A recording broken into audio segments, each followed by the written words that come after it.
안녕하십니까, 레필입니다. 9월 5일 두산 에너빌리티 보도록 하겠습니다. 증시부터 보겠습니다. 코스피 0.21% 하락했고요. 코스닥은 0.88% 하락했습니다. 오늘도 외국인 투자자는 5,800억을 코스피에서 이탈시키면서 코스피를 주로 누르는 역할을 하였습니다. 기관 투자자는 1,200억을 매수했는데요. 계속해서 외국인 투자자가 이탈을 하고 있습니다. 코스닥도 외국인 투자자 200억, 기관 투자자가 240억을 매도를 하면서 양매도 진행이 되었는데요. 확실히 증시에 대한 분위기도 좋지 않고 증시의 수급도 좋지 않은 모습입니다. 어제 급락 이후에 반등 없이 오늘도 추가로 하락하는 모습이었습니다. 특정 SK하이닉스가 반등을 하면서 좀 이제 코스피의 지수가 하락이 크지 않은 것처럼 보였지만 사실상 골고루 좀 떨어지는 하락장이었습니다. 전형적으로 지금 지수가 밀리는 모습이 보였었고요.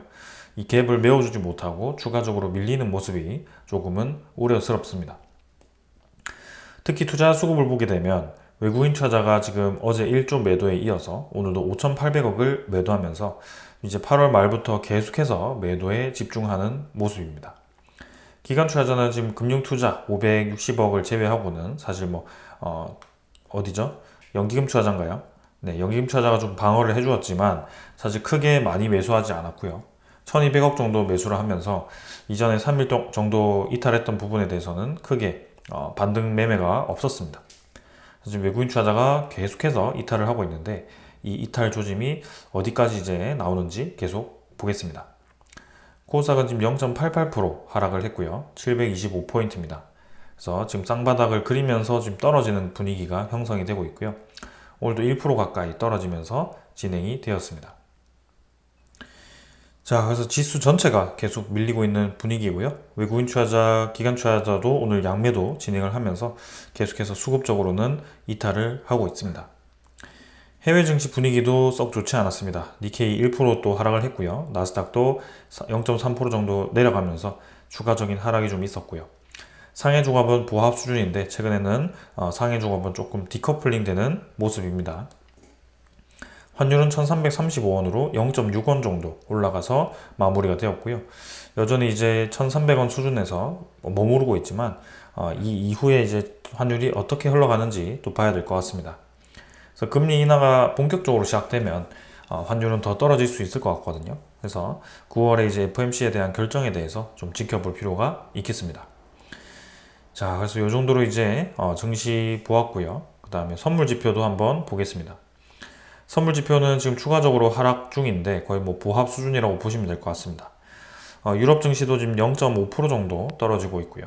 일단 전반적으로는 약 조정을 받고 있습니다. 어제 말씀드렸다시피 오늘은 미국의 실업수당 청구 건수가 발표가 됩니다. 그래서 실업수당 청구 건수가 많이 나오게 되면 다시 한번 이제 증시가 추가적인 하락이 나올 수 있습니다. 지금 이제 주가가 떨어진 이유가 경기 침체에 대한 속도가 빠르다라고 판단을 했기 때문에 경기 침체에 대한 속도가 그렇게 빠르지 않다라는 신호가 나왔을 때 증시가 다시 반등을 할 수 있는데요. 그게 실업수당 청구 건수가 조금 이제 예상치보다 낮게 나왔을 때 아마 그렇게 되지 않을까 싶습니다.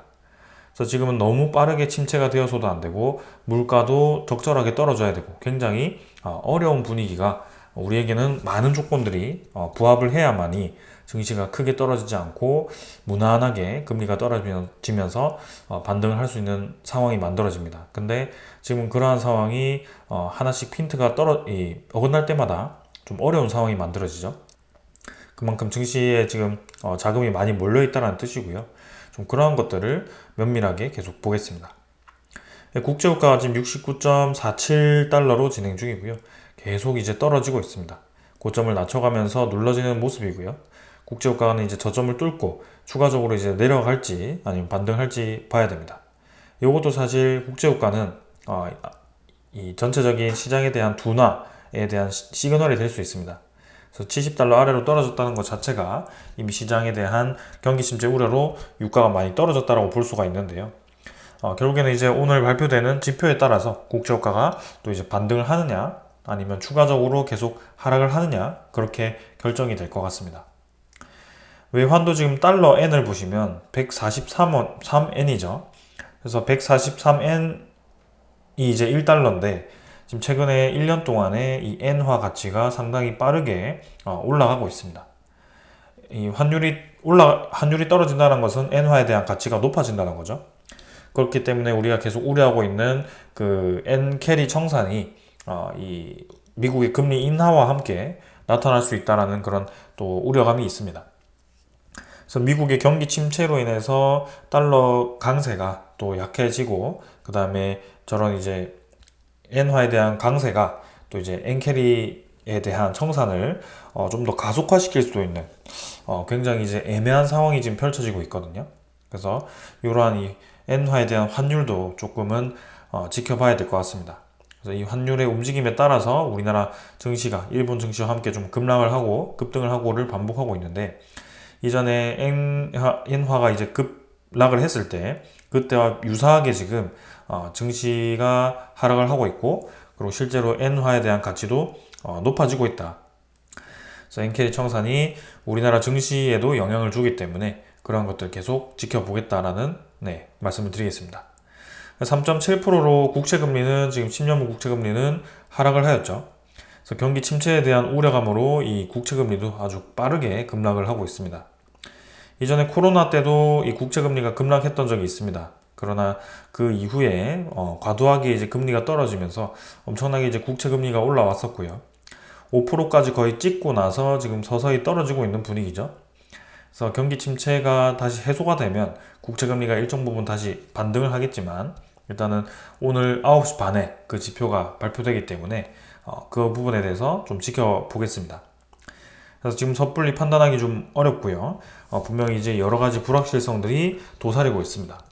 그래서 지금 금리 인하가 된다라고 해서 무조건 주식이 올라간다라고 보기도 어려운 상황이고, 좀 여러한 복잡한 상황을 좀 가정을 하면서 계속 이 주요 지표에 대해서 좀 눈여겨서 보면서 그러한 부분들을 해석해서 여러분들께 계속 알려드리도록 하겠습니다. 일단 저의 이 입장에서는 사실상 증시가 하락한다, 상승한다를 예상하기는 굉장히 어렵고요.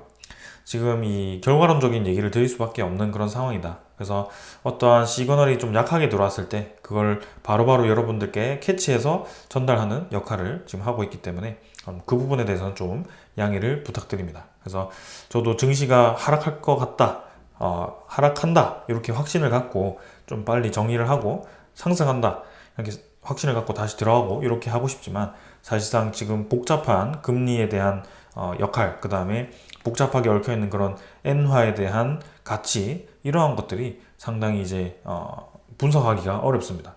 그래서 그런 것들을 좀 계속해서 지켜보는 것이기 때문에 한번 같이 가보셨으면 좋겠습니다. 자, 오늘 이 정도로 증시에 대한 분위기 살펴보았고요. 종목으로 넘어가겠습니다. 두산 에너빌리티 보겠습니다. 오늘 580원 하락해서 16,620원으로 마무리되었고요. 3.37%로 하락했습니다. 자, 그래서 오늘도 코스피 하락했고, 특히 두산 에너빌리티 좀 많이 떨어졌죠, 오늘은. 근데 이제 관련 테마들도 같이 좀 하락하는 모습이었습니다. 그래서 웬만한 종목들이 4%, 6%, 2% 이렇게 떨어졌기 때문에 두산 에너빌리티도 비슷하게 하락했다라고 보시면 될 것 같고요. 사실 특정 이 시가총액 상위 종목을 제외하고는 좀 골고루 떨어지는 그런 모습이었기 때문에 오늘 두산 에너빌리티만 엄청나게 떨어졌다라고 보기는 어려운 것 같습니다. 시간의 거래는 여전히 부족합니다. 보합 수준이었고요. 일벌 거래도 지금 300만 주 정도, 거의 300만 주 수준에서 최근에는 평균적으로 거래가 되고 있습니다. 그래서 4일 정도 지금 떨어지면서 계속 밀리고 있는 모습인데요. 결국에는 이 주가가 떨어지는 것이 특정하게 두산 에너빌리티의 이유만으로 떨어진다라기보다는 증시에 대한 하락세, 그 다음에 뭔가 만기에 대한 얽힘, 그러한 것들이 좀 영향을 주고 있다라고 보고 있습니다. 그 만기에 대한 영향을 제가 말씀드리는 이유는 최근에 다시 한번 JP모간에 대한 물량이 움직이고 있다는 것을 볼 수 있었고요. 신한증권과 같이 매도에 집중되는 것을 보고 있습니다. 그래서 지금 거래원을 보시면 외국인 투자자가 오늘도 49만 주를 매도하였고, 최근 4일 동안은 계속해서 두산 에너빌리티를 이탈시키고 있는데, 최근에 이제 코스피 전체에서 외국인 투자자가 바짝 이탈하고 있기 때문에 그러한 부분들도 같이 영향을 받고 있다라고 생각이 됩니다. 그래서 기관 투자자도 10만 주 정도 매도했는데, 금융투자, 보험 투신 약하게 매도했고요. 나머지 뭐 사모펀드가 한 8만 주 정도 매도하면서 진행이 되었고, 연기금 투자자는 또 하루 매수하고 하루 매도하고 계속 반복하고 있죠. 그래서 크게 뭐 지금 기관 투자자는 중요한 수급은 없는 것 같습니다. 그래서 외국인 투자자가 코스피를 비롯해서 전반적으로 계속 빠지고 있는데, 이 부분이 두산 에너빌리티를 정리하기 위함 보다는 어느 정도 이제 그런 만기에 대한 일정들, 그런 것들을 고려해서 움직이는 것 같다라는 생각입니다.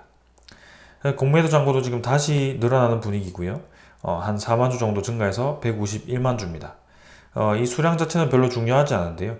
계속해서 또 사이클을 따라서 올라갔다가 떨어졌다가를 반복하고 있습니다.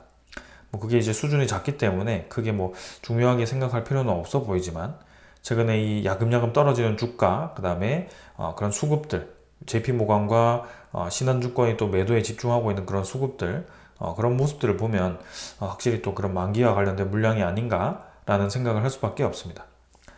오늘도 JP모간이 많은 매도를 진행했었고요. 그리고 어제도 JP모간이 매도에 집중되었습니다. 그래서 이 JP모간은 항상 만기를 활용하거나 유상증자를 활용하거나 신규 상장을 활용하거나 그러한 물량들을 계속해서 매도했다가 다시 매수로 전환되는 그런 모습을 많이 보았습니다. 그래서 이번에도 지금 매도에 집중되고 있는데, 분명히 어떤 특정한 이 날짜를 기준으로 해서 매수로 전환될 가능성이 크고요. 그때가 두산 에너빌리티가 또 바짝 반등할 수 있는 그런 상황이다라고 볼 수 있겠습니다. 그래서 그 시기가 이제 언제가 될 거고 어떻게 될지는 봐야 되겠지만, 일단 다음 주 목요일이 굉장히 유력해 보이고요. 옵션 만기이자 KRX 200에 대한 재편성, 리밸런싱이 있는 날이기 때문에 좀 유력해 보입니다. 그래서 다음 주를 기점으로 해서 흐름이 좀 바뀔 수 있는데, 또 공교롭게도 추석 전날이죠. 그래서 추석 연휴를 꼈을 때는 보통 또 금요일에 장이 별로 좋지 않죠. 그래서 다음 주와 이제 목금 그 이후에, 추석 이후에 시장을 또 봐야 될 것 같고요. 일단은 뭐 그러한 식으로 마무리가 될 것 같다. 그래서 이 근처에서 그냥 횡보하다가 마무리가 되지 않을까라는 생각이고요. 또 이제 긍정적인 소식 갑자기 들려오면 급 반등을 할 수 있겠지만, 그거는 좀 봐야 될 것 같습니다. 그래서 확실하게 불확실성이 해소될 수 있는 소식이 나와야지 거래량이 좀 붙으면서 의미 있는 움직임이 나올 텐데, 지금 별로 우리에게 의미가 없는 움직임이 계속 이어지고 있습니다. 대차도 뭐 체결이 좀 더 많았고요. 15만 주 정도. 그래서 뭐 10만 주 정도 많다고 해서 지금 뭐 대세에 영향을 주지도 않습니다. 1270만 주 정도로 대차 잔고 형성이 되었고요. 상세 물량은 추정과 당일이 거의 동일하죠. 그래서 49만 주까지 매도. 그래서 뭐 전날, 전전날 계속해서 조금씩 이탈을 하고 있습니다. 그래서 외국인 보율은 20.93%. 21%가 깨지긴 했지만 별로 중요한 수치는 아닌 것 같습니다. 그래서 다시 증가를 할 때가 언제 증가하는지, 그리고 계속 증가를 하는지, 그런 것들을 좀 살펴볼 필요가 있겠습니다. 그래서 오늘 뭐 수급은 이 정도로 좀 봐도 될 것 같고요. 특별하게 중요한 상황 없었으니까 넘어가도록 하겠습니다. 오늘 준비한 소식들 전달 드리겠습니다. 자, 드디어 이제 UAE 쪽에서 우리나라가 수출했던 4기의 원전에 대해서 모두 다 상업운전에 성공했다라고 합니다. 그래서 4, 5기까지 상업운전이 들어갔고요. 이 상업운전에 대한 일정이 조금 밀리는 감이 없잖아 있긴 하지만, 결국에는 9월달, 24년 9월달에 마무리를 지었습니다. 그래서 타국에 대비해서는 우리나라가 훨씬 지금 일정을 잘 맞추어서 싸게, 값싸게 운영을 했다라고 볼 수 있고요. 뭐 중국과 러시아가 원전에 대한 기술이 뛰어나고 제조 기술도 뛰어나서 좀 이제 경쟁자가 될 수 있지만, 사실 그 두 경쟁자가 지금 이제 우리가 노리고 있는 그 시장에서는 꺼려하는 국가들이 많기 때문에, 오히려 배제하는 국가들이 많기 때문에 우리나라의 기회가 될 수 있다라고 말씀을 드리고 있습니다. 그래서 지금 한전이 이제 UAE 4, 5기까지 성공적인 운용을 했기 때문에 이제 UAE 전체 수요의 최대의 25%를 전력 수요의 25%를 책임지겠다. 그래서 이 부분에 대해서 UAE는 당연히 우리나라의 원전 기술을 인정할 수밖에 없고요. 이제 제3국 공동 진출을 위한 그런 펀드 투자도 고려하고 있기 때문에, 이제는 UAE가 이번 하반기에, 원래는 이제 5호기에서 8호기에 대한 건설을 검토한다라는 얘기가 좀 있었습니다. 근데 그거는 이제 우리나라로 단독으로 바로 주는 게 아니라 중국이라든지 러시아라든지 프랑스라든지 이런 쪽과 이제 입찰을 해서 또 이제 입찰을 진행하겠다라고 얘기를 한 거였습니다. 그 일정이 어떻게 될지 또 이제 봐야 될 것 같고요. 분명히 이제 이 8호기까지 상업운전에 들어간 것은 우리나라에 높은 점수를 줄 수 있는 그런 가능성이 열렸다. 그런 것들. 그 다음에 다른 국가들이 이 프로젝트를 보았을 때 우리나라에 대한 기술력이 확실히 있구나. 이제 검증이 되었다라고 또 이제 검증을 할 수 있는 그런 사례가 되었습니다. 그래서 보통 이제 우리나라의 원전 기술을 본다고 했을 때 바라카 원전 아니면 저기 한울 원전 단지, 그죠? 그쪽으로 가서 세울 원전인가요? 그쪽으로 가서 이제 검증을 하고요. 그 건설 현장을 보고 다들 놀래죠. 그래서 온타임 온버짓이 우리나라의 가장 큰 강점입니다. 지금 이제 프랑스 같은 경우는 25년 만에 신규 원자로 플라밍빌 원자로를 가동한다. 그래서 프랑스 EDF가 12년이나 일정이 지연된 끝에서야 결실을 맺었다라고 하고요. 계획보다 4배가 넘는 예산이 소요가 되었다. 그러니까 프랑스는 계획도 비싼데 그 계획보다 4배가 더 들어갔다라고 하니 얼마나 많은 돈이 들어갔겠습니까? 그러니까 EDF 자체가 재무가 좋을 수가 없는 상태이고요. 다른 이제 동유럽 국가라든지 이런 국가들도 프랑스 EDF가 제시하는 그 금액이 얼토당토 않은 그런 금액일 수밖에 없죠. 너무나도 비싼 거죠. 근데 이제 우리나라가 상대적으로 봤을 때 너무 싸니까 덤핑 같이 보일 거고요. 우리나라는 이제 제조 기술이 뛰어나기 때문에 그 제조 기술을 감안한 가격을 제시한 거고요.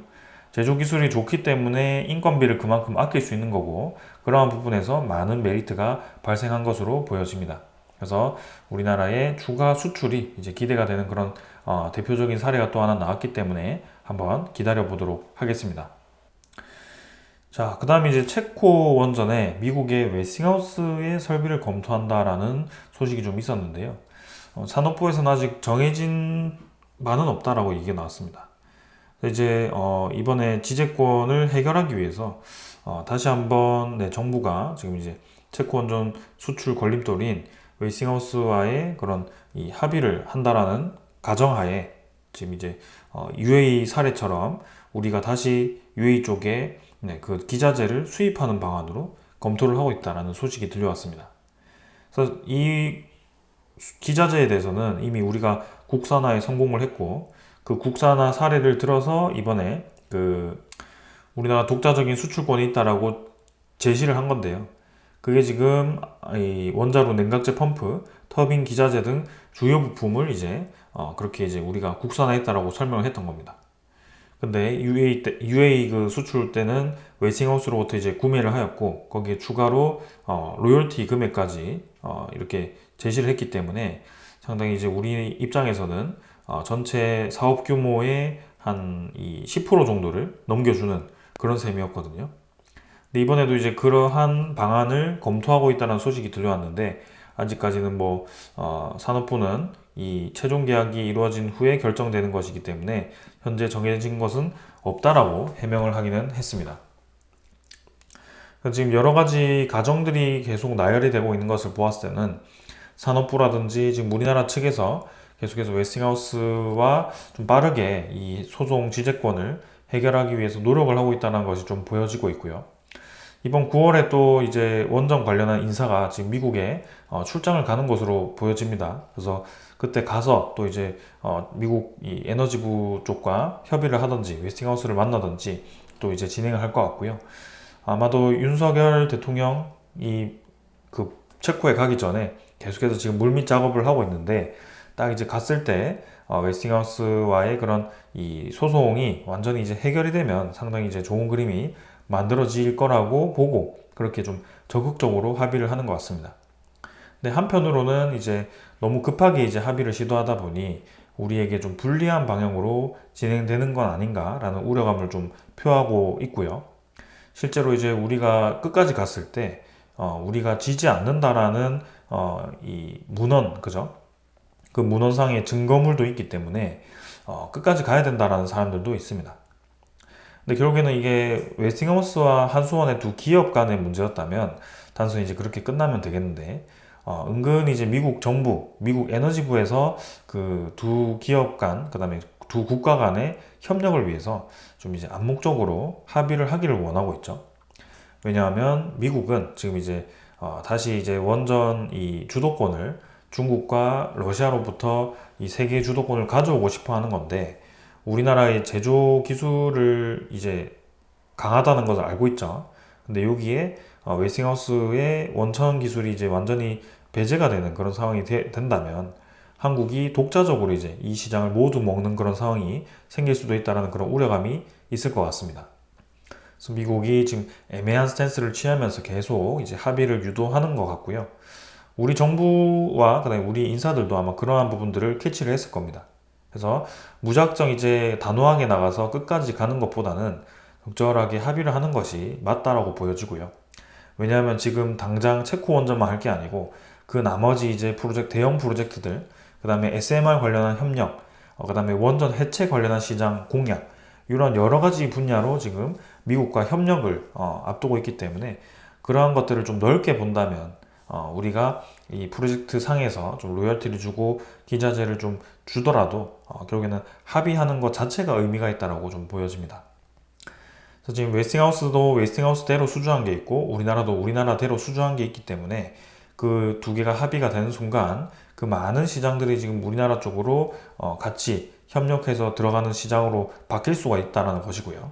시장 파이가 엄청나게 커진다라고 보여질 수 있겠습니다. 그리고 이제 우리나라의 가장 큰 문제가 지금 뭐 체코 24조 독자적으로 하는 거 중요하긴 합니다. 근데 이제 추가로 해서 폴란드, 사우디, 뭐 UAE, 그 다음에 네덜란드, 영국 이거 다 어떻게 할 거죠, 우리나라가? 지금 이 대수만 따지면 수십 기가 될 것 같은데요.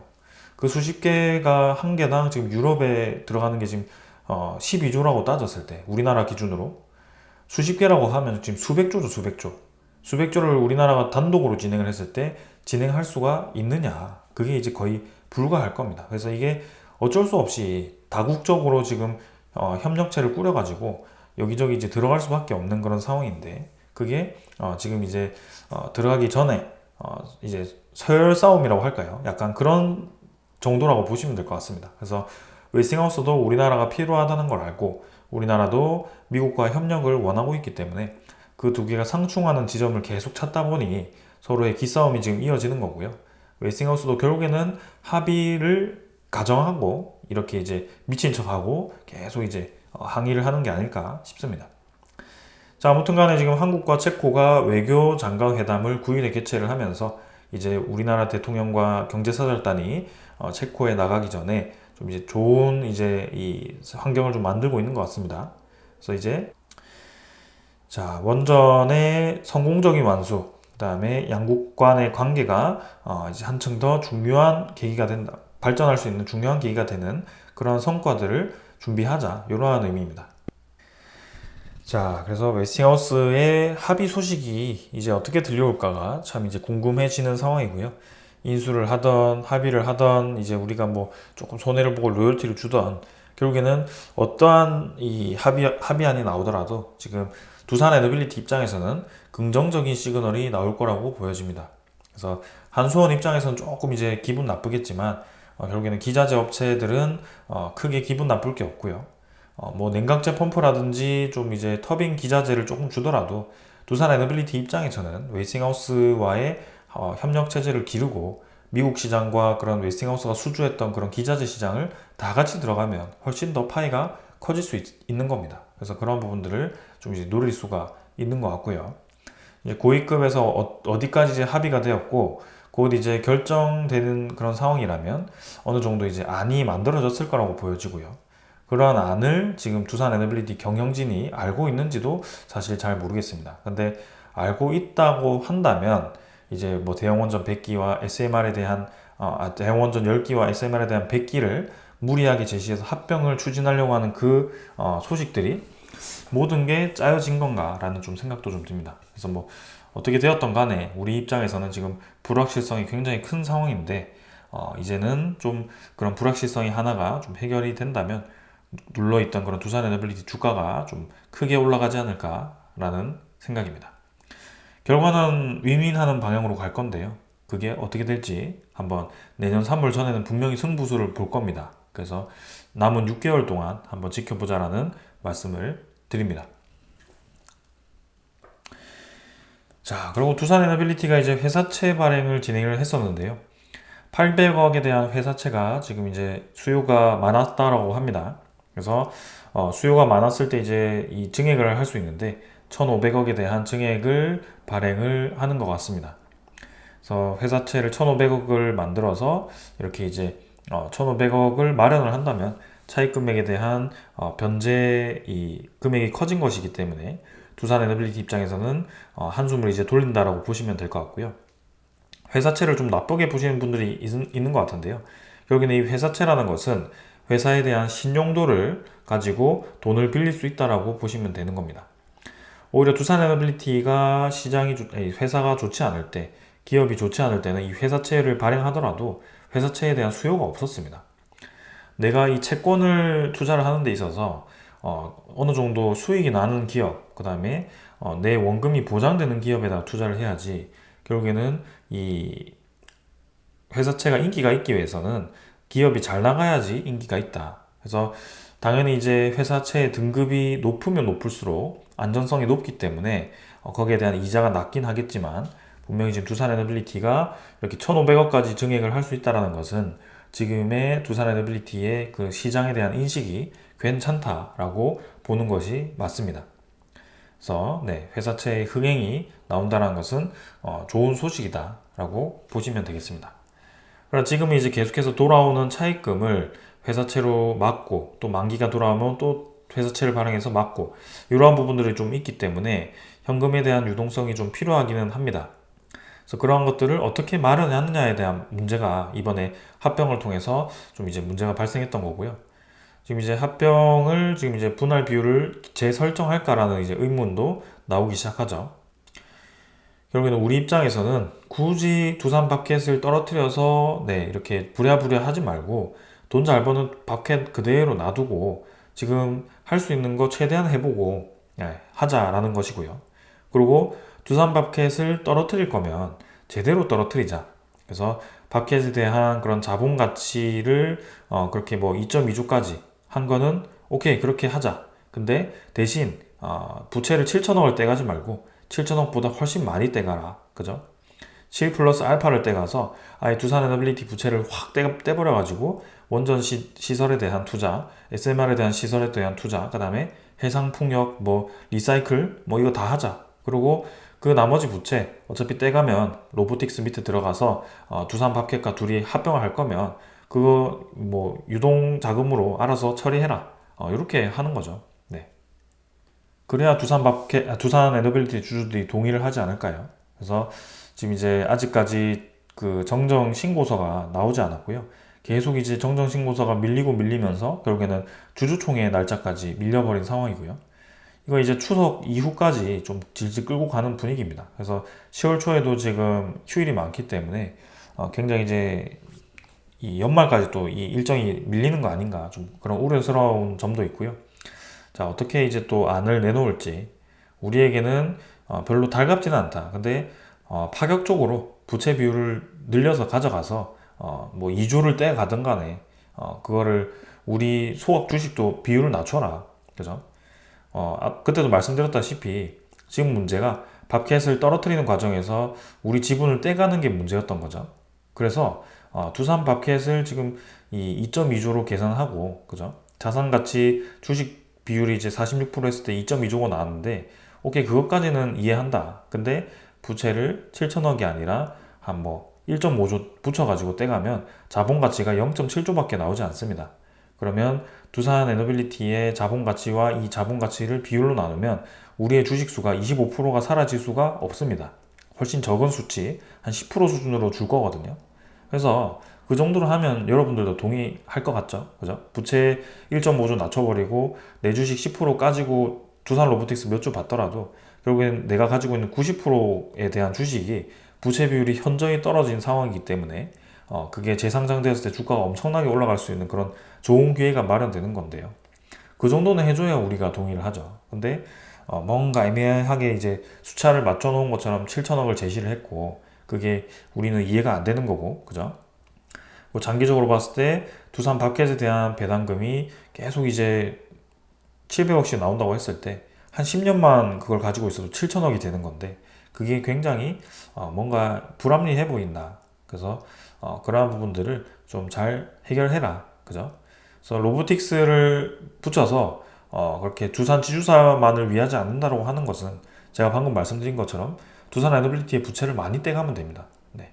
그렇게 하면 우리가 다 이해가 된다. 진짜 원전 투자를 하고 싶구나. 두산 에너빌리티를 살리고 싶구나. 밀어주고 싶구나. 라고 느낄 정도로 좀 제시를 해라. 이렇게 좀 말씀을 드릴 수 있겠습니다. 자, 그러고 지금 이제 미국의 테라파워에 이제 한수원이 또 이제 500억을 투자를 합니다. 그래서 한미 SMR 협력 강화를 위해서 지금 계속해서 한수원이 이렇게 또 보여주기식 투자를 하고 있고요. 500억이 뭐 그리 많지 않죠. 근데 지금 이제 우리나라 기업들이 직접 투자한 것은 사례가 있었지만 이렇게 우리나라 공기업이 미국의 이 SMR 기업에 투자를 한다는 것은 상당히 이제 인상이 깊습니다. 그래서 에너지부 쪽에 보여주는 그런 이 상징적인 의미가 될 수도 있고요. 뭔가 이 움직임 자체가 미국과 서서히 이제 타결해 나가는 그런 과정이 아닐까. 괜히 이게 투자한 것은 아닐 것 같고요. 과연 이게 어떻게 이제 투자가 된 거고 어떠한 얘기가 오갔기에 이렇게 진행된 건가 참 궁금하기도 합니다. 아무튼 지금 제가 봤을 때는 뭔가 하나는 소식이 들려올 만한 이 시그널들이 그죠? 이 느낌적인 느낌이 오는데 그게 이제 9월 달에 빠르면 이제 9월 달에 나올 것 같고 좀 아예 늦어버리면 내년에 그냥 내년 초에 나오지 않을까라는 소식입니다. 생각입니다. 그래서 그런 부분들 한번 계속 보겠습니다. 일단 전체적인 상황은 계속 괜찮은 것 같습니다. 네. 전체적으로 계속 원전을 투자하는 기업들이 늘어나고 국가들이 늘어나고 카자흐스탄도 지금 10월 6일에 국민투표를 한다라고 하고요. 그래서 불확실한 듯 하면서 확실까지 가는데 한 발자국씩 남은 그런 프로젝트들이 너무 많습니다. 그래서 한 끗 차이로 정말 상황이 180도 바뀔 수 있다는 것을 명심하셔야 되고요. 지금 주가가 계속 눌러지고 지지부진하고 재미가 없겠지만 코스피가 좀 폭락한 경향도 좀 있고 원자력 테마에 대해서 계속 이제 그런 불확실성을 좀 앞세워서 좀 공격하는 이 수급들도 좀 있었고요. 근데 그게 딱 하루 만에 반전되는 경우가 분명히 있습니다. 그래서 그 한 방이면 이 16,000원은 사실 뭐 별로 중요하지도 않습니다. 2만원 금방 올라가고요. 그래서 그러한 상황만 나오면 된다.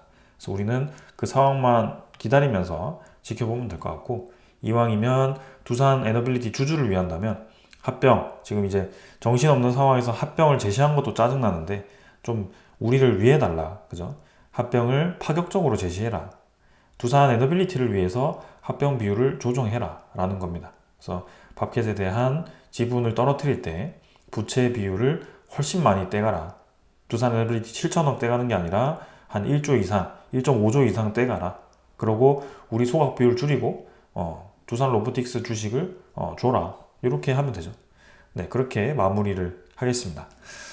자, 그래서 오늘 여기까지 하고 마무리하고요. 실업수당 청구 건수 어떻게 발표되는지에 따라 증시 움직임이 바뀔 것 같고 거시적인 움직임은 그렇게 진행됩니다.